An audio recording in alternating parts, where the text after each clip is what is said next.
Hello and a very warm welcome to our brand new JourneyMEN Podcast. It's edition number 1, late summer, autumn 2021.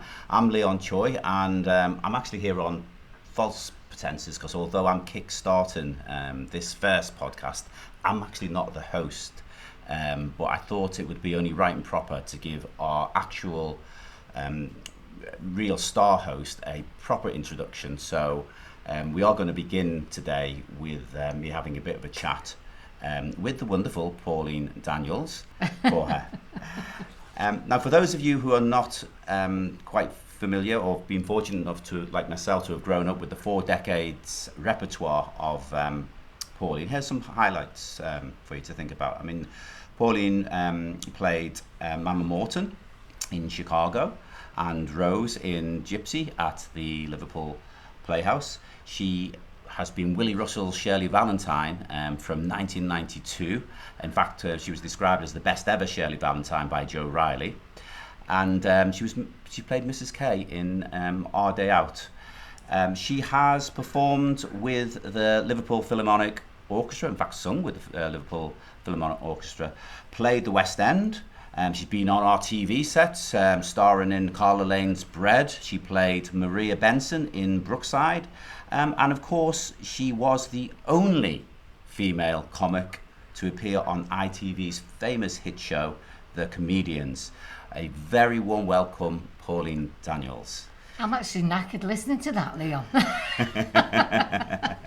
Well, after all of that kind of credentials being read out, this being asked to actually host a podcast for JourneyMEN must be the pinnacle of your long-established career. By far. Yeah, but seriously, I mean, how have you got involved with JourneyMEN?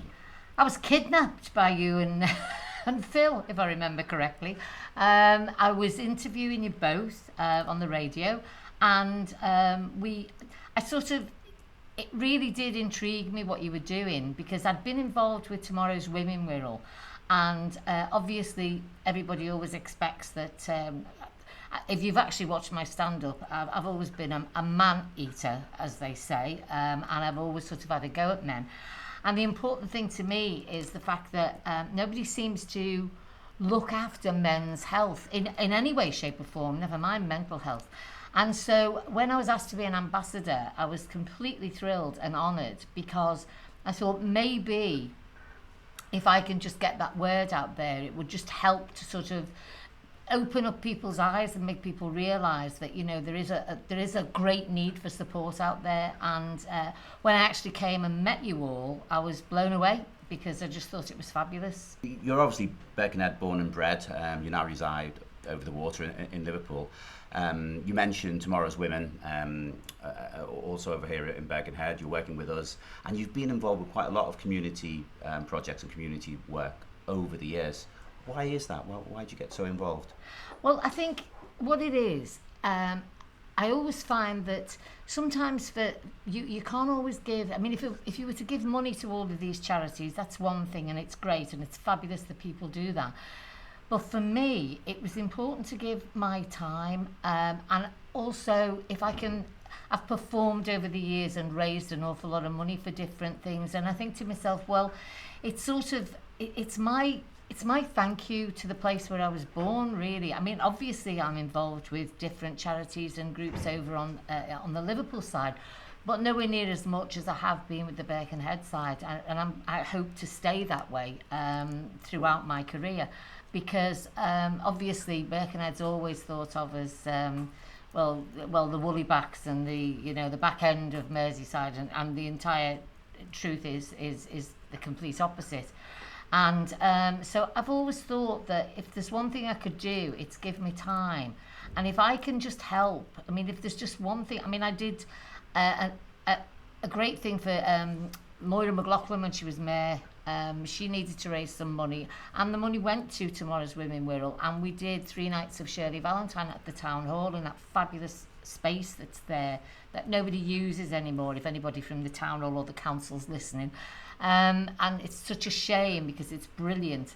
And so we raised a lot of money that way. So if that's, and I also have a disabled toilet named after me at the Little Theatre in Birkenhead, because again, Shirley's raised an awful lot of money for an awful lot of things, because the little theatre there needed this disabled toilet and a lift, because otherwise it would have to close down. And so it needed that help, and it's a beautiful little theatre. And the sad thing, well, the great thing is that was the first theatre my mum took me to. I went to see Hobson's Choice there as a very young person, and sort of got quite attached to the theatre, and I knew then that's what I wanted to do, that's where I wanted to be. And it was like, so it was nice, it was like going full circle and being able to say, well, great, you gave me the love of the theatre, so I'm giving you a disabled toilet. So so things like that, and they may seem little things, but to me they're big things, and they're important, and it's basically saying, thank you, God, for giving me a talent, and do you know what, I want to use it to help other people. I mean, could it be, because I mean, it's great because you're always championing those causes, the local community, the disadvantaged, and you played characters like Mrs. K in Our Day Out, which is doing exactly that. Is there some kind of coming together of Pauline Daniels and Mrs. K? Yeah, I suppose so. Mrs. K was lovely. I loved Mrs. K. I could never be as lovely as Mrs. K. But yeah, that was and that was a great piece to be a part of. And also since then, I've played characters, women with dementia. Sadly, I lost my mum through dementia. But sort of researching things like that, and I also played the mother of a street sex worker in Liverpool who was found chopped up in a bin bag. It was all verbatim. Became very, very close with that woman, became very good friends with her. Sadly, she passed away a couple of years ago. But if you're doing your research is so important, and I became quite involved with the girls who worked on the streets as well. That's another thing that I'm quite passionate about, you know, because I know 99% of the girls on the street are there for drugs, and I would love to get rid of the drugs, because that way the girls would be safe.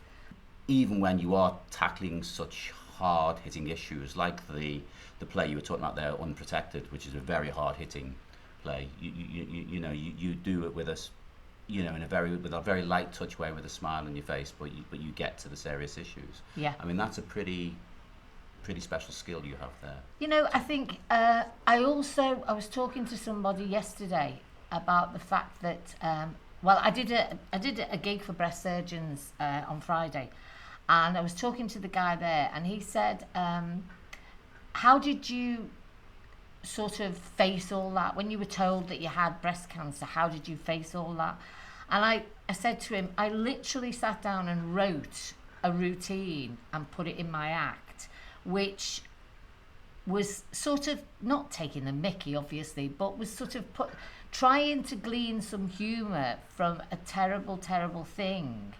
And since then, I've gone on to perform this act, and I've had women coming to me saying that they were just diagnosed, or they've been through the same thing, and I cheered them up, I made them laugh when they hadn't laughed for days, and so, you know, that's really important to me. So in that way, I've made a couple of people actually look at things differently. When we were doing Unprotected as well, that was very serious, extremely serious. And after I'd done the play, I was in a club in Liverpool, and I went to the loo after I'd been on stage, and two little old ladies were in there, and one said to me, do you know what, love, we went to see your play, and she said, we go to the bingo and we come back through Crown Street on the bus, and every night when we come back we go, oh, look at that little slut there. She said, we don't do that anymore. What we do is we say, that's somebody's daughter, that is. And she said, you've made us care and opened our eyes. So you know what, it's a way of getting a message out. And maybe if I do use the humorous way, like when I had breast cancer, I had medication which brought on hot flushes. I think they're still here, by the way. But magnets for me knickers, because my mate said you can actually stop your hot flushes by having magnets in your knickers. So I actually used to put it in the routine and say, you know, I was on the cruise ships, and the captain knocked on the door one morning. He said, "Do you mind coming to the bridge? The compass isn't working," and you wake up with your arse pointing north every day. So it was a case of, and also, getting over things like mammograms. I said, get over the worry of a mammogram, girls. The night before you go into the kitchen, strip to the waist, open the fridge door, slam one boob in it 4 times, and the next day your mammogram's dead easy. You don't feel it. So it's things like that I honestly think help people. Well, you started life as a singer. Yeah. And then what drew you to stand up? It was a natural transition. I started by singing, and I did a little club in Wallasey called the Tavern, which is no longer there. It's now down to the ground, unfortunately. And then I went on to do the clubs, and little by little, in between each song, I'd just tell a little, because at first I couldn't say a thing. I just used to go, and the next song's by. And then I gradually started to chat, and I started to just naturally throw the odd gag in, and then the gags got bigger, the songs got shorter, and literally that's what happened. That's it. And then before you knew it, you were the only female comic on the Comedians. What was that like? Do you know, that was one of the scariest things ever. They did it over 3 days. Mine was on the Tuesday, and on the Monday, Vince Earle, another Birkenhead lad, he was on, and he said to me, "Do you want to come with me and watch how it's done?" And I went, "Yeah." So I went, and I was warned when I went that you're given big cue cards, and I was warned not to write the punchline, because most comics will just write the punchline. And there was one microphone and one camera.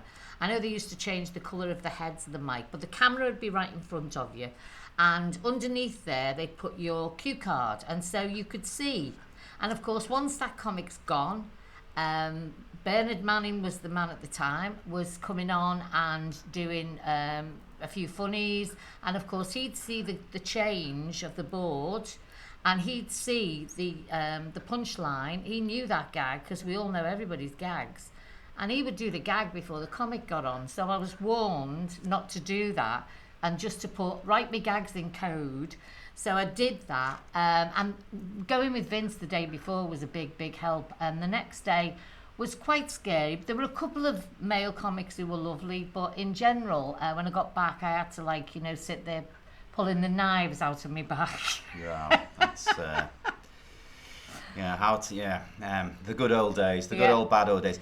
But you're back doing stand-up again now from this November. You've got a new show. I have. You're kicking it off here on the Wirral in the new Brighton Pavilion. Do you want to tell us about that? I am really looking forward to it, because I did the last panto at the Floral before they did all the renovations, and then I did the first panto when they opened again. I love the Floral, it's great, but I put this little tour together, and I've been writing it during lockdown, and tried a lot of it out on the breast surgeons the other day, and it's all looking good. And what I've done is, it was originally called the Pauline Daniels Where's Me Bloody Pension Tour, because when it was originally put together, I was still waiting for my pension because I was a waspie. And now I've actually got me bloody pension, so I've had to change it. So I've changed it to the Pauline Daniels Get Me Before the Crematorium Does tour. So it opens on the 5th of November at the Floral Pavilion, and then I've got a little gap, and then next year it goes all over the country. Excellent. Well, we'll definitely look forward to that. We've got Des coming on later in the podcast, who will run through a lot of what's on over the autumn and beginning of the winter, and he can give you a reminder of Pauline's show and how to get tickets for that. I mean, in terms of the theatre, now you actually you were a proprietor of your own theatre for almost a decade, weren't you? Yep. I had a lovely little 80-seat theatre in Seal Street. I invited Willie Russell round to have a look. He stood on the stage, he said, "This is fabulous, you'll never make a bloody halfpenny." And by God, he was right. However, what I did do was I gave an awful lot of young people an opportunity. I had 3 young people who came to work with me go on to theatre school. 2 of them went to the Liverpool Theatre School, and 1 went to Bristol Old Vic, which I was very proud of. I had a young girl come in and say, "I want to do sound and lights, what do I do?" I said, "I've no idea. Get up in that little box up there and have a mess around." She went on to be lighting and sound at the Royal Court in Liverpool.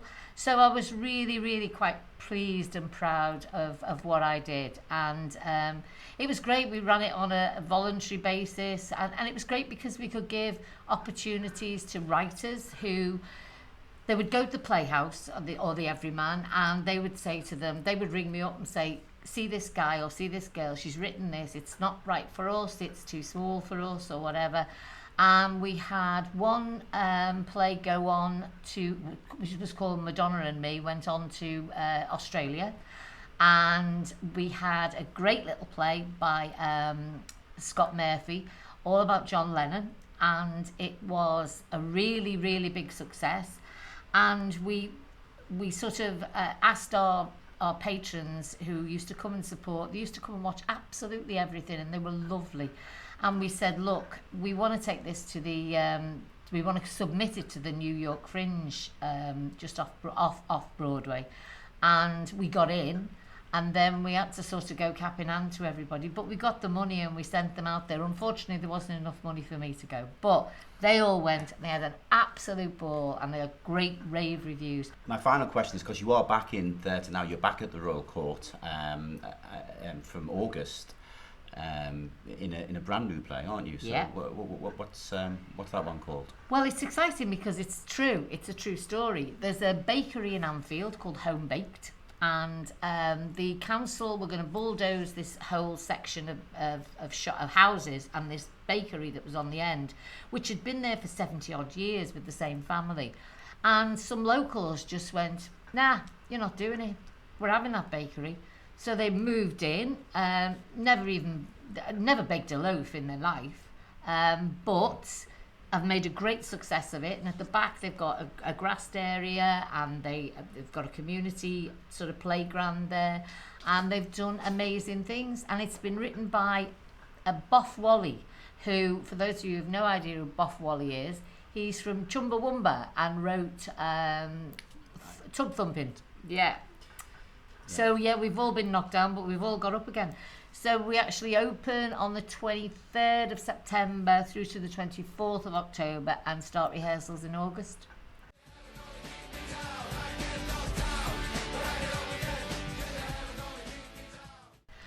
Well, my first job as host of JourneyMEN's podcast, first podcast, is to introduce you to a man who, well, 18 months ago, didn't really know that he was going to be as involved as he is, but I'd like you to meet Ross Abercrombie. Are you, Ross? Pleasure to be here. How are you? Thank you very much. I'm good, thank you. So 18 months ago you got involved. 18 months, round about the same time, the start of the pandemic, and when JourneyMEN, was in its infancy, really.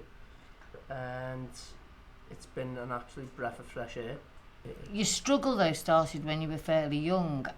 You struggle with mental health, so which used to be such a stigma, but now we can talk about it, thank goodness, in the open. So what were you finding? What were things that were triggering you off?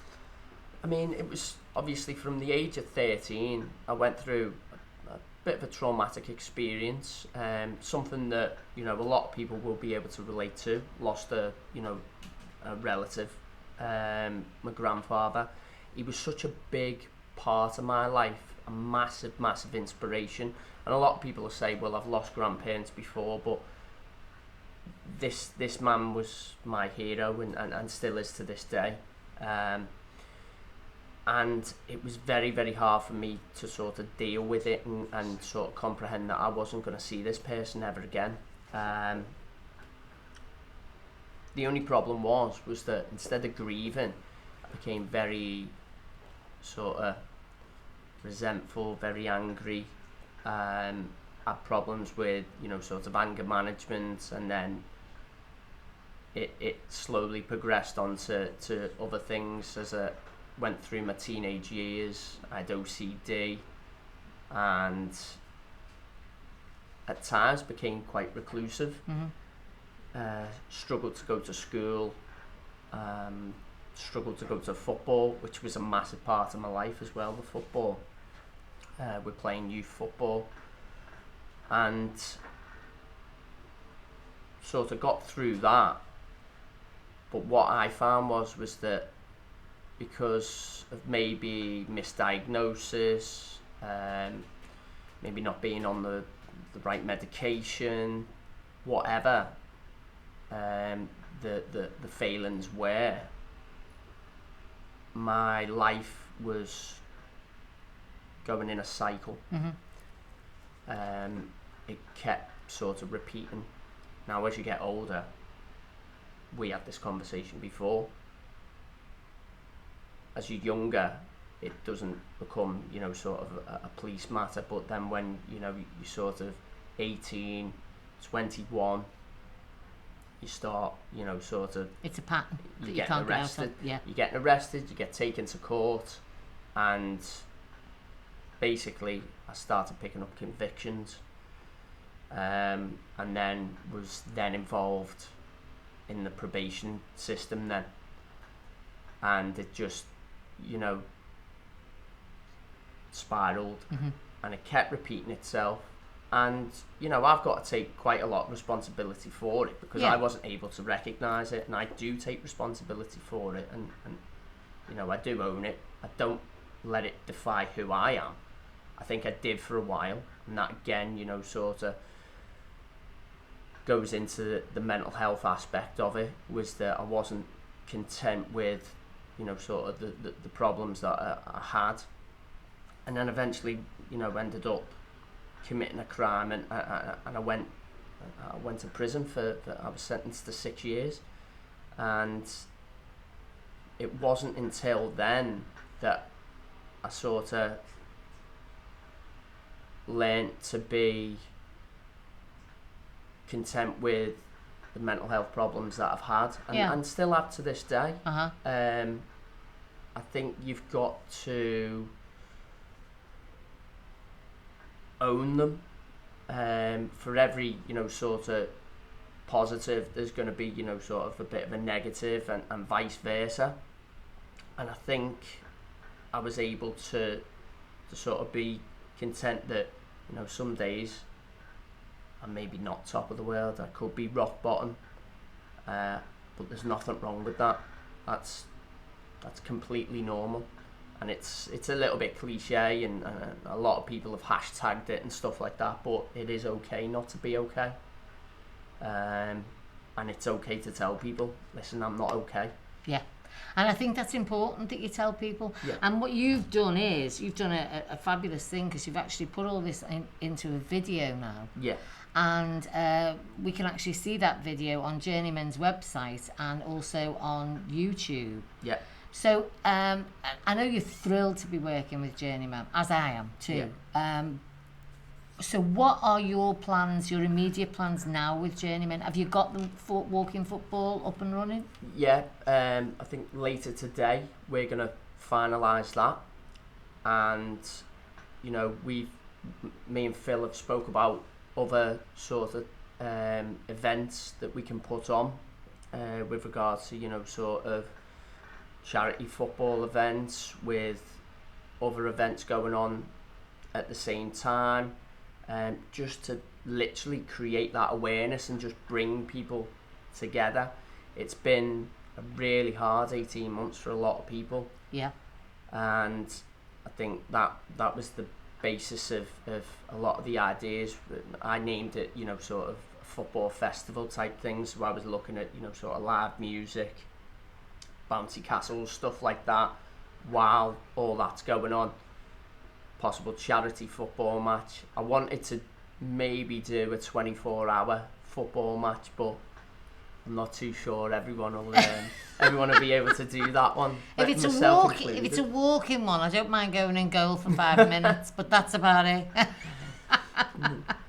Ross, it's been an absolute delight talking to you, and I'm sure that over the next, year or so, we'll be doing more podcasts, and you'll be able to come and tell us exactly not only how that's all going on, but exactly how you're going on as well. Yeah. And what's your advice to anybody at all who is feeling, like you say, as though that it's not right to be okay? What's your big advice to them? No, it is okay not to be okay, but honestly, you may feel so alone, I've been there, but you're not.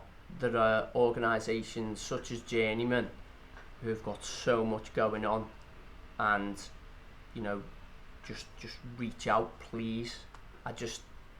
Honestly, just please reach out, because it'll be one of the best things that you ever did. I haven't looked back since, and it fits in really well with my football coaching. The two go hand in hand, and anyone that is at that low ebb, please just reach out. Excellent, brilliant. Thanks, Ross, for talking to us. Thank you very much, Pauline. It's been a pleasure. Right, well, during the podcast, we are actually going to be talking to somebody who knows everything about everything, really, because there's so many things go on at JourneyMEN. His official title is support worker and fishing facilitator, but based on the amount of stuff he does, I've now given him a new title. He's social secretary as well. Des Turnbull. Hiya, Des. Hiya, Pauline. How you doing, Mike? I'm great, and you do organise so many things for JourneyMEN, don't you? Yeah. I've been sort of with JourneyMEN now since last November as a sport worker, and I've sort of taken over sort of the social side, because that's sort of me. Yeah. I like getting people out and about and having fun and talking. So you're going to nip in and out during our podcasts, and you're going to tell us exactly what's going on. Okay, so every Wednesday, and you're aware of this, you've been along and you were talking about it with Ross before, we do have a walk and talk. Now, at the moment, we've actually had to split that into two as well, because there's some guys who are a little bit slower at walking, and there's some guys who do rush off into the distance. So at 10:30 to 11:30, we have a walk and talk, which is the faster one. So for the more physically able, and get around, have a chat, do exactly the same thing, and then from 11:30 to 12:30 on a Wednesday, it's the slower walk, maybe for the older guys who don't want to run round and do 2.5 mile walk. That's me. Mark me down for that one. Okay, I'll put you down for that one, Pauline, no problem at all. And that's come about basically because now we're getting up to about 30 men wanting to come on a walk and talk every week. And you know what's great? I'd forgotten how gorgeous Birkenhead Park was. Oh, it's amazing. Yeah. It is. And every time we go into the park, we take a different route, and there's always something different to see. We also have fishing. As you mentioned, I'm the facilitator for the fishing. I'm registered with the Angling Trust as a support coach. So even if you've never fished before, I can show you the ropes. We did a trip yesterday, and one guy came along, never been fishing before in his life or held a rod at all, and he was the only one to catch a fish all day. Do you know, I was watching a fishing programme the other day, and I said to Frank, I think I'd like to try that. And he went, you stand in the middle of water with, there was salmon fishing, in the middle of water, in the pouring rain, and how long do you think you'd last? I said, well, you could give me a chance. But that's what we do. If you think about it, you're outside, you're by the river, there's nature there. We were watching seals the other week in the River Mersey. We were watching porpoises go down the River Mersey. You know, it's amazing. It's absolutely fantastic. And 5 hours outside, chat, like-minded people, just having fun again. Yeah. You know, doesn't matter whether you catch a fish or not. Worries of the world gone for 5 hours. Well, that's exactly it. These little tiny events that we do help people get another social network around them as well. Yeah. You know, you get into other groups, you find like fishing friends, you find Facebook groups like We'll See Fishing Adventures, who are our sort of, they sponsor us, and they make donations to us, and they look after the fishing guys. Great. And that's every week? That's not every week. If you check the website for times and dates, and my email address is on there, so if you want to come along to one of the fishing days, email me, I'll give you the time and the date. We do say though there is a £5 charge for it, but that covers all your bait, all your rigs, all your leads, and the tuition as well. Brilliant. And all the equipment's there too.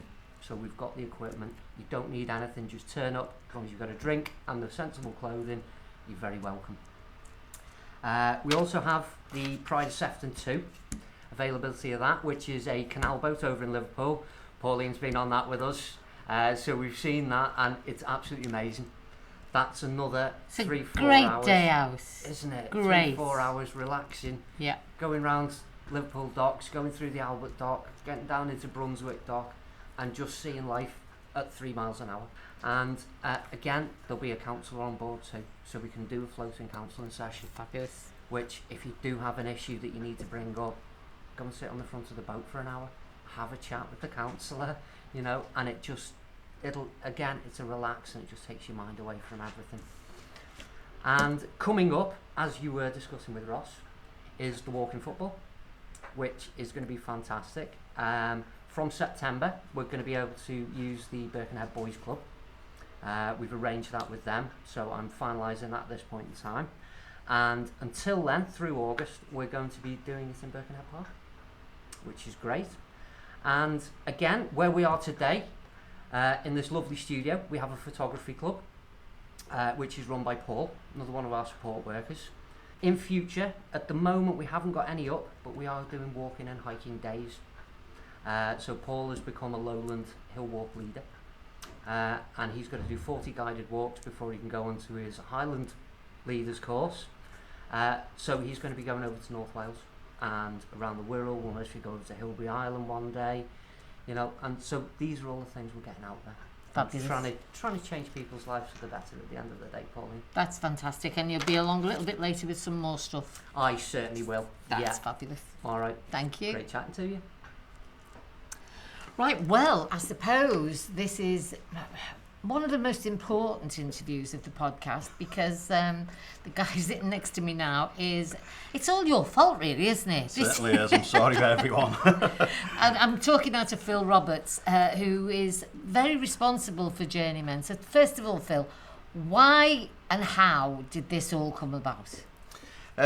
This come from an idea I had in my head, and I've had many ideas over the years, but this is the one that come off. And this one worked. Yeah, this one worked. All it was, my time in the police, I seen that people were struggling in the community, and scratched below the surface, and it's mental health. And sometimes it's long-standing mental health, and you're not talking for a couple of months, you're talking years, sometimes decades. And people were really struggling, and that's got a knock-on effect to what was happening in families, to the children, into the community. They were committing offences within the community and getting criminalised for it as well. And also, the worst part of it, people are killing themselves. Do you think that's because people don't recognise their mental health problems, or didn't do, and are becoming a lot more aware now? Yeah, the awareness is there now. Yeah. And there's some wonderful organisations, and now we've got sports people and royalty talking about mental health, which is always a good thing. And as Ross said, it's it's good to talk about mental health. And JourneyMEN are here to support the men, because you mentioned Tomorrow's Women before, which is a wonderful organisation, but on the Wirral there was no Tomorrow's Men. No, there's nothing. And this is where the men were struggling. So as part of my job in the police, it basically fell in between two sexes. If I got a woman who was suffering with mental health issues, I had somewhere to signpost her. The poor fellas had nothing. Yeah. And all I could say was, have you been to the doctors? And 9 times out of 10, the answer was, yeah, he's given me a load of pills, and on a Saturday night when I'm bored, lonely, depressed, drunk, whatever, I'm going to take them all. And unfortunately, did have quite a lot of suicides, which is, you know, for somebody to be standing there and think that's the only way out. So as a result of that, I thought, we've got to go for the tomorrow's type men. Yeah.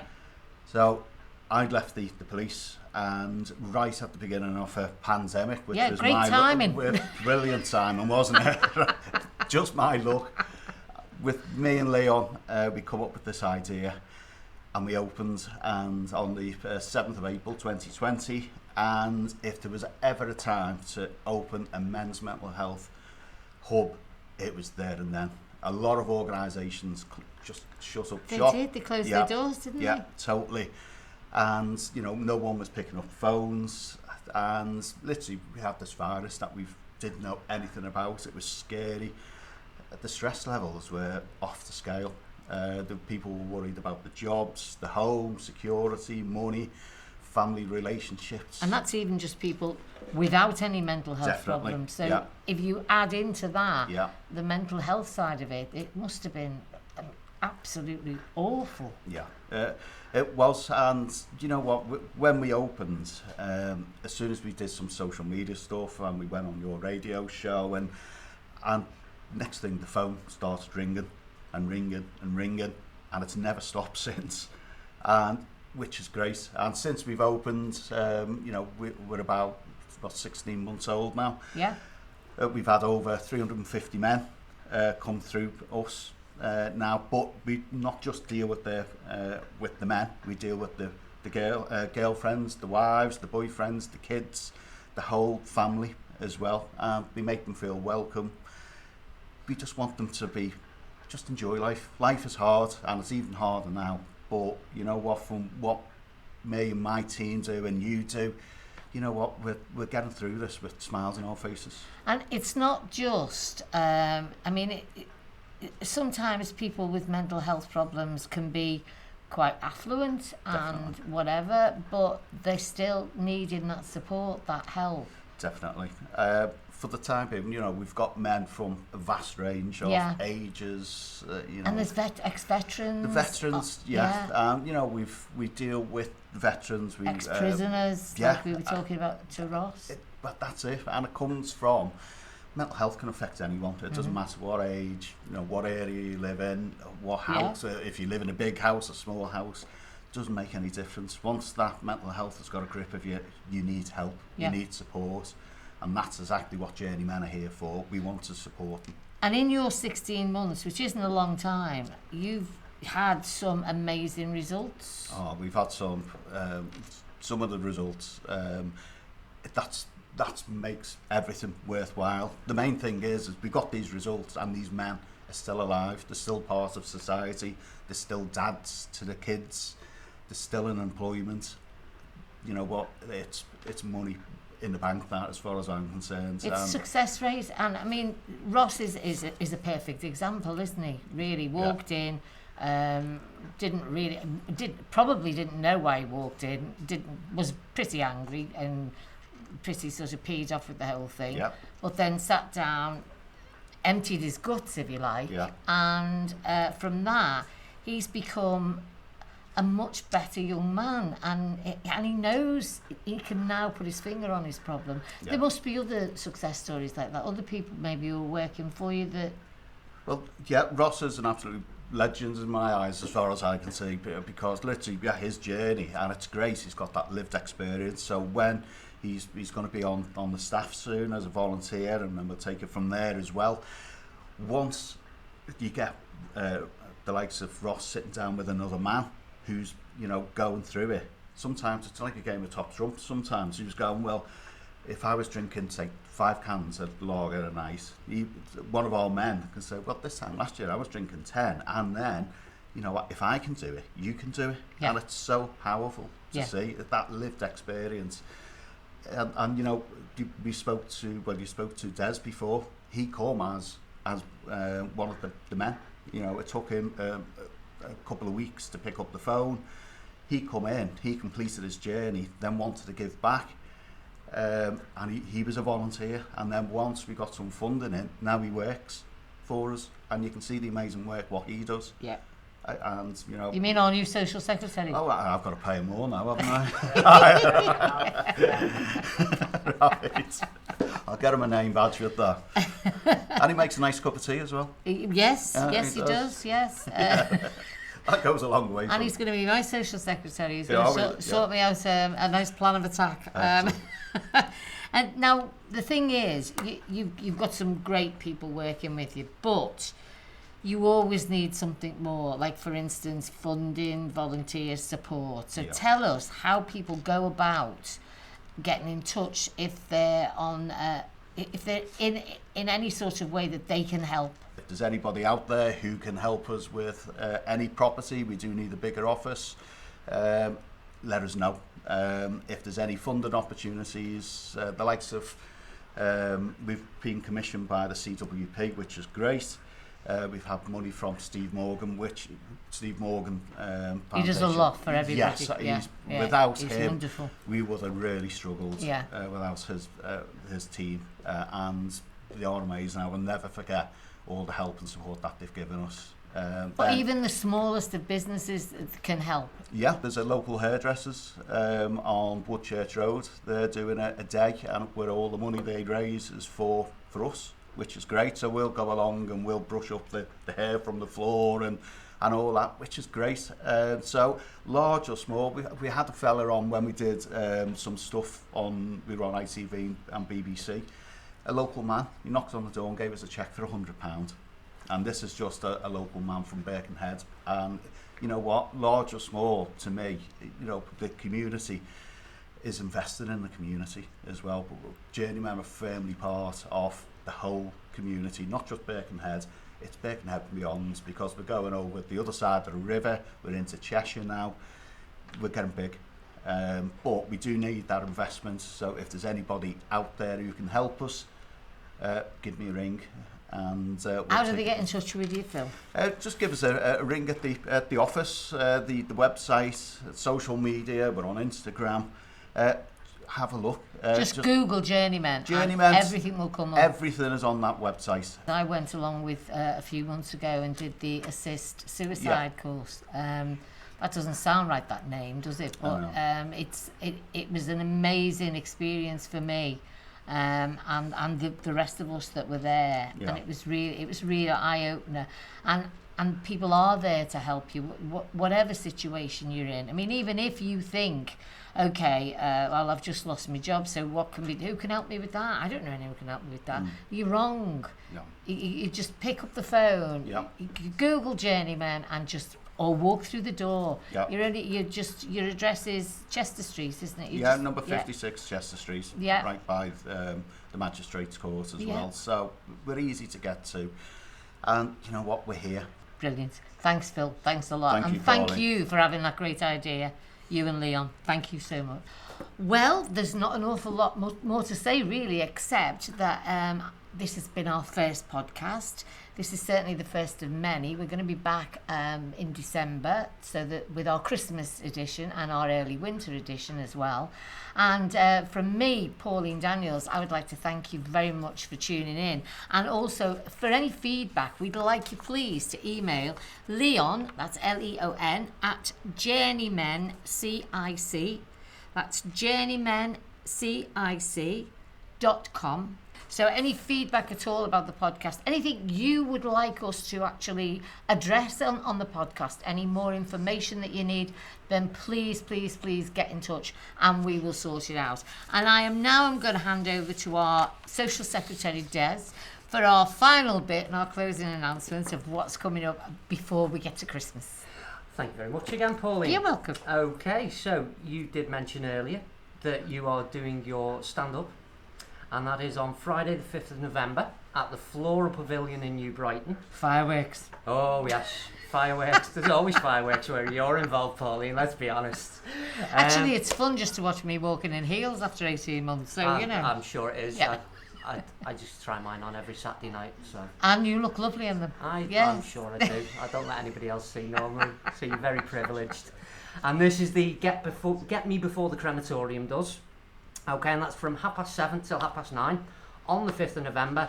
If you want tickets for that, to go and see Pauline in this absolutely hilarious 2-hour show, contact floralpavilion.com, and they will certainly, if there's any tickets left, we don't know, it might be sold out, pretty sure. Sure it will be. Sure it will be eventually. I hope so. Yeah.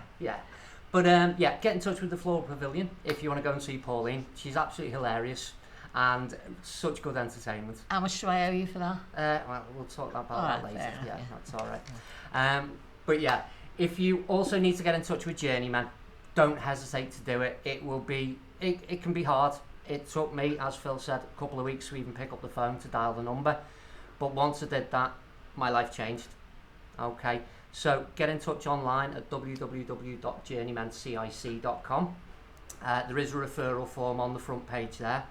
There's also a wee video of myself, and Ross's video will be on that as well. You can also call the office on 0151 792 9159. That's in working hours between 8 and 5. If it's outside those hours, get in touch with the crisis line. If you are going into crisis, phone the crisis line. The number is also on our main line when on the answer phone there. So that's about it, Pauline. That's where we are. Well, seeing as you're social secretary, I think I need to discuss with you because I thought, seeing as you're looking for volunteers and new ideas, I quite fancy maybe doing a little bit of a, I don't know, not a theatre course, but something in the way of the arts. What do you reckon? Sounds pretty interesting. We do have a few arty guys there who would like to do something like that. We could perhaps sort of, what do we call it? I'm trying to think now. I can't think of the word. Well, it's no good asking me. I'm No. 66. Well, I know. I'm getting a tattoo next week. It's just my name and address because I'm bound to forget that tomorrow. but anyway, we will be back. We will certainly be back. We will be back in December. Yeah. Yeah. So don't forget, if you're out there, get in touch.